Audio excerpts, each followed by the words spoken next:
สบายดีพี่น้องมากินข้าวแรกน้ำกันพี่น้องมีต้มไก่นี่หอนๆเลยนี่แล้วก็มีตำคุงนี่เผ็ดพริกเป็น100เม็ดนี่ผักสดๆนี่กะปินี่ย่านมะคุงเผ็ดบ่พอไอ้ตำคุงนี่พริกดิบนี่พริกหน่อยคักๆเลยพี่น้องผักก็มีหลายอธิบายบ่ถูกเลยมันหลายต้มไก่เป็นตัวต้มไก่เป็นโตเลยมาพี่น้องฝนสิตกห่ำแล้วพี่น้องมาเขาห่อนมากเลยดิหนึ่งใหม่ๆนี่มา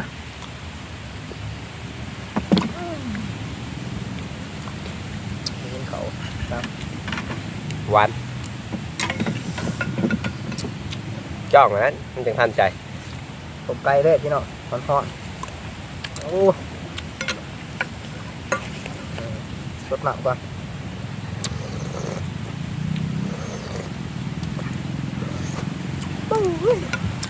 ทักเนาะทำยังไง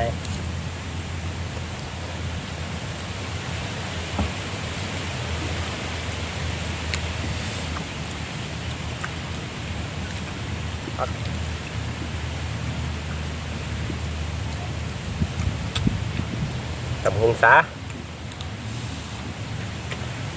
ตำหงกินได้ลืมกว่ามาจัดมันบวชหัวหอม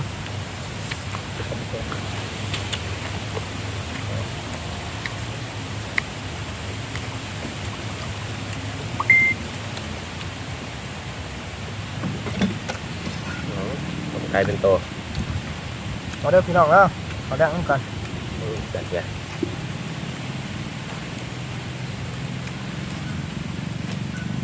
ตามต้มไก่ต้อง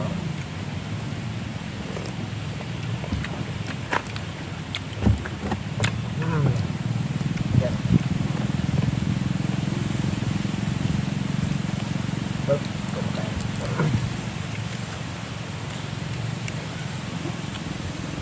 ใส่แล้วพี่น้องใส่มือเลยนะ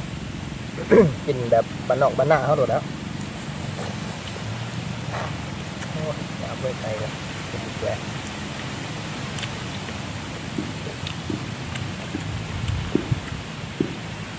จานโมเพชร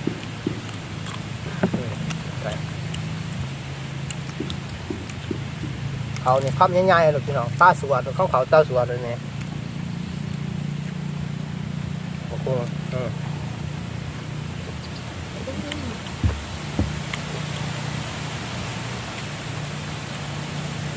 อร่อย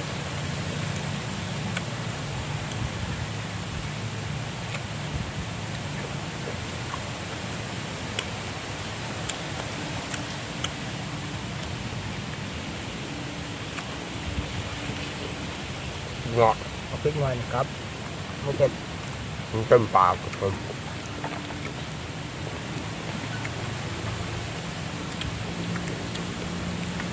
เขาที่จะไหนเนาะลำตกมันหอยเป็นยอดตำมะคุงเหมือนไก่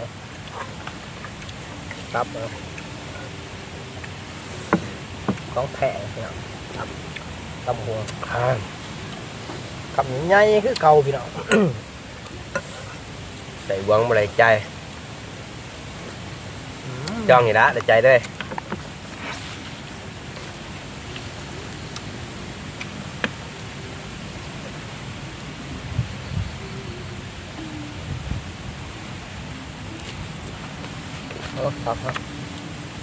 phát cái lái kìa cho cái chuyện lái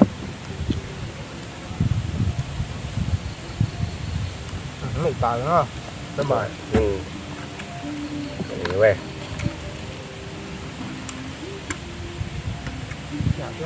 cái đó mình tô về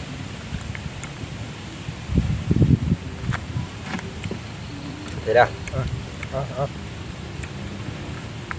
và thằng này nhiều quá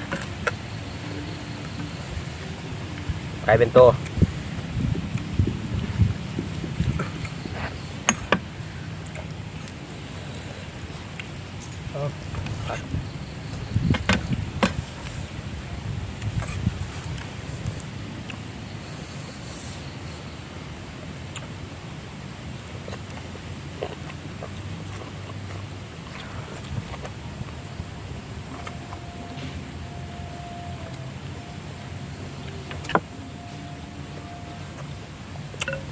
ำต้มครับ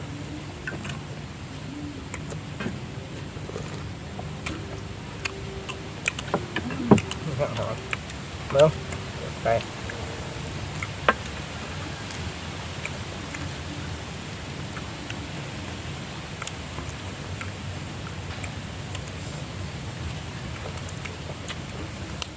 โอ้หยาบขนาดพี่น้องเลย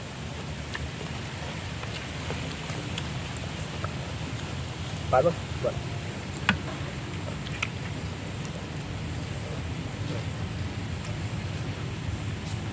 หยาบไรพี่น้องไก่ ไก่บ้านเท่านี้ละ ต้มบุกเลยหนังไก่กรอบๆนะพี่น้อง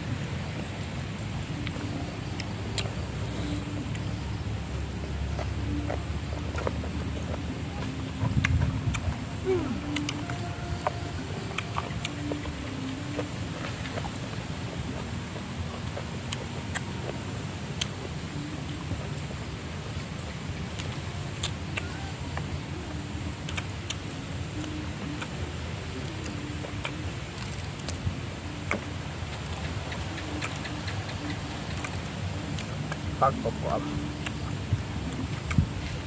ยุบเอาเผ็ด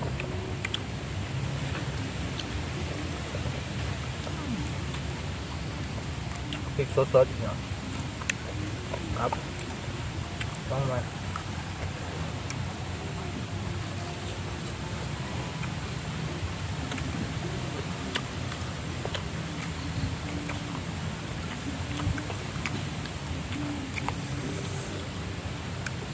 ไม่ใหญ่ๆหรอกเนาะ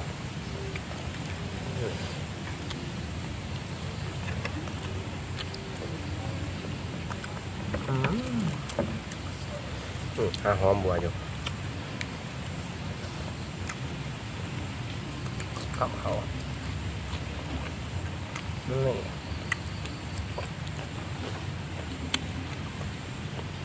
กำลัง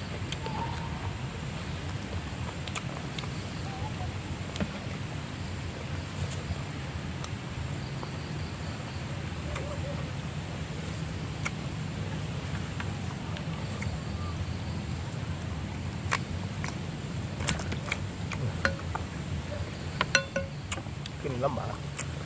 ไปบุกแหวก ทำมึงก็เต็ดมา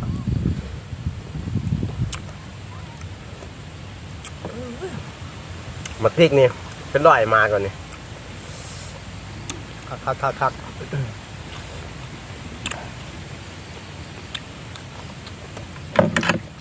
โอ้มาก่อนวัดเลยที่หลังเลย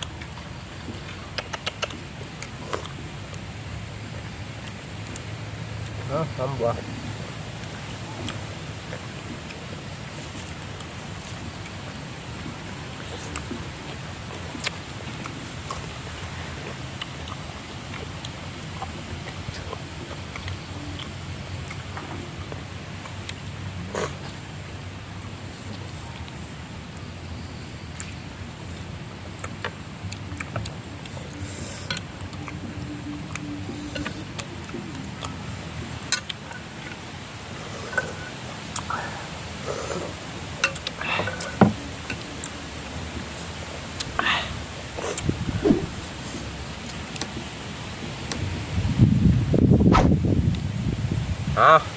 กี่มั่งกาสิจบแต่เพียงเท่านี้แหละในเบื้องหน้าก็จะเริ่าลืมกดไลค์กดแชร์กดซับสไครป์เพื่อเป็นกำลังใจให้เราเลยเด้อเอาทำนี้นะขอขอบใจ